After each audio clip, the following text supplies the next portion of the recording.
দাদা দাদা তোমার বোনে একটা অন্য ছেলের সাথে গল্প করছে।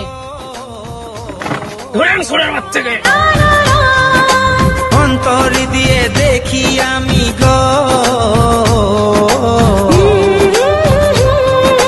বুকের মাঝে তোর এই ছবি গো, হৃদয় মাঝে গাঁথায় আছে গো। যখন মনে পড়ে তোর মুখটা গো, অন্তর দিয়ে দেখি তোর চোখটা গো। প্রিয়া আমার মোহনে দিয়াই না, দিন ভুল বোঝো না। ও প্রিয়া আমার মোহনে দিয়াই না কোনো দিন। হ্যালো গাইস, সবাই নেক্সট পার্ট দেখার জন্য আমাদের চ্যানেলটাকে ফলো করে রাখবে আর কমেন্ট করবে, সবাই বলবে যে কেমন হয়েছে ভিডিওটা। Tata, bye bye.